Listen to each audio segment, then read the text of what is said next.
Hello friends, I am Deepak. Welcome to Deepak study. दोस्तों, आज का हमारा टॉपिक है न्यूटन की द्वितीय गति नियम, जो कि क्लास 9th के फिजिक्स के बहुत ही महत्वपूर्ण टॉपिक है।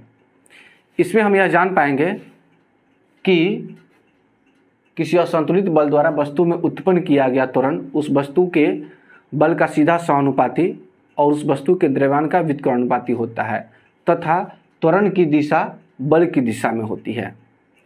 इससे पिछले वीडियो में हमने न्यूटन के प्रथम गति नियम को पढ़ा था, जिसमें हमने यह जान पाया था कि बल की परिभाषा क्या होती है। और इस वीडियो में न्यूटन की द्वितीय गति के नियम के माध्यम से हम यह जान पाएंगे कि बल का व्यंजक क्या होता है, यानी कि बल का सूत्र क्या होता है। इससे पिछले वीडियो में हमने बल की परिभाषा जाना है, यानी कि बल किसे कहते हैं या बल क्या होता है उसके बारे में जाना है। इसमें हम बल के व्यंजक यानी कि बल का सूत्र को जान पाएंगे। दोस्तों, हम अक्सर देखते हैं कि जब किसी वस्तु पर बल लगाते हैं तो उसकी गति में परिवर्तन होता है और गति में परिवर्तन की दर को ही हम त्वरण कहते हैं। तो आज का यह वीडियो आपको किसी असंतुलित बल द्वारा वस्तु में जो त्वरण उत्पन्न किया जाता है उसी के आधार पर यह न्यूटन का द्वितीय गति नियम की व्याख्या करेंगे हम।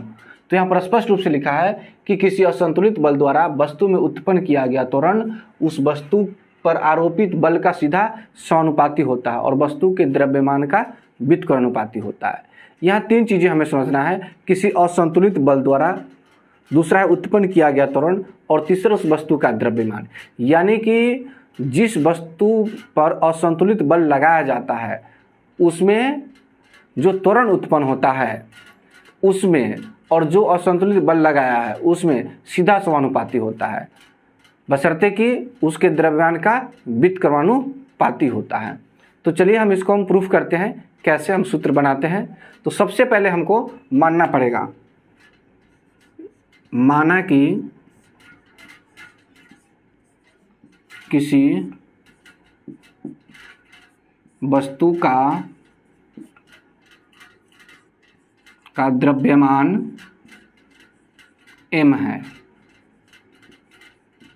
हमने मान लिया कि किसी वस्तु का द्रव्यमान है जिस पर असंतुलित बल लगाया जाता है, उस वस्तु का वजन है m।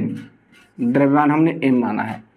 जिस वस्तु पर हमें बल लगाना है, कोई भी वस्तु लेते हैं उस पर उसका द्रव्यमान m है। m है जिस पर F असंतुलित बल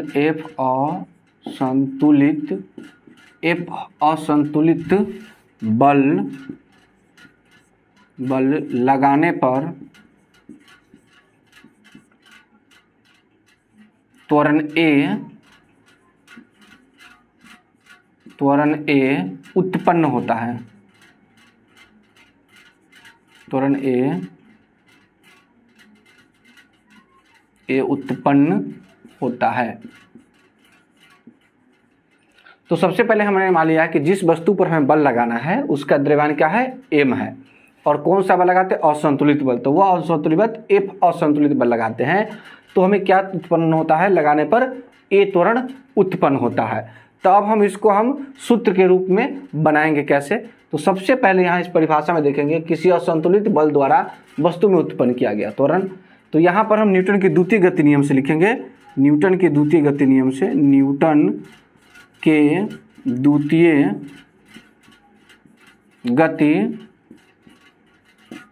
नियम से, न्यूटन की द्वितीय गति नियम से, न्यूटन की द्वितीय गति नियम किसी असंतुलित बल द्वारा वस्तु में उत्पन्न किया गया त्वरण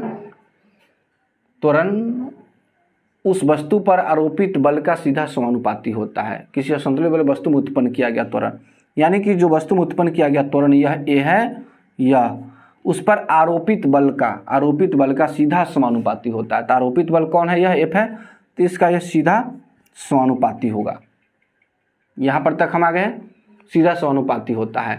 तथा उस वस्तु के द्रव्यमान का व्युत्क्रमानुपाती होता है, यानी उस वस्तु का जो वजन है उसका क्या होगा, व्युत्क्रमानुपाती होता है। यह त्वरण है जो असंतुलित बल द्वारा वस्तु में उत्पन्न किया गया त्वरण, यह है जो द्रव्यमान का कहा गया, यहाँ द्रव्यमान का क्या होता है, व्युत्क्रमानुपाती होता है। तो यहाँ पर A हम लिखेंगे, जो त्वरण है उस वस्तु के द्रव्यमान का व्युत्क्रमानुपाती होता है।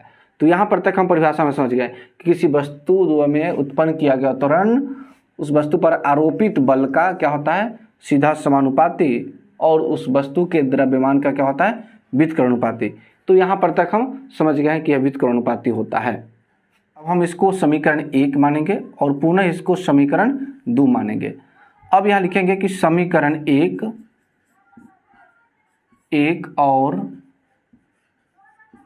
समीकरण 2 को मिलाने पर अब यहाँ पर समीकरण 1 और समीकरण 2 को मिलाएंगे तो हमारा यह बन जाएगा A समानुपाती हो जाएगा F/m हो जाएगा हमारा। यहाँ पर A समानुपाती क्या हो जाएगा, F/m। A समानुपाती F/m। अब हम पुनः यहाँ एक नियतांक K को मानेंगे तो F/m हो जाएगा, जहाँ K एक क्या है, यह K है एक नियतांक है। पुनः हम यहाँ A, K, F और m का मान रखेंगे तो हमें डायरेक्ट प्राप्त हो जाएगा A बराबर F/m, जो कि A गुने m हो जाएगा बराबर F हो जाएगा। तो यानी कि ma, F बराबर हो जाएगा m, यही आपको बल की परिभाषा निकल गया m a, यानी कि बल बराबर द्रव्यमान गुने त्वरण। यानी कि जिस वस्तु पर हमें बल लगाया जा रहा है उस वस्तु के द्रव्यमान और उस वस्तु में उत्पन्न त्वरण को यदि हम गुणनफल ज्ञात करेंगे तो वही हमारा बल हो जाएगा।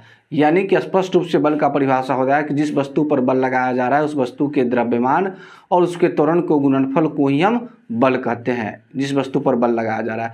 स्पष्ट रूप से हमें यह बल मालूम हो गया। इसका ऐसे मात्रक होता है, बल का ऐसे मात्रक क्या होता है, न्यूटन। यहाँ पर लिख देंगे बल का SI मात्रक न्यूटन होता है, न्यूटन। तो इस तरह से इस वीडियो में हमने न्यूटन के द्वितीय गति नियम को जाना है। दोस्तों, यदि आपको यह वीडियो अच्छा लगे तो एक लाइक, शेयर और सब्सक्राइब जरूर करें। धन्यवाद।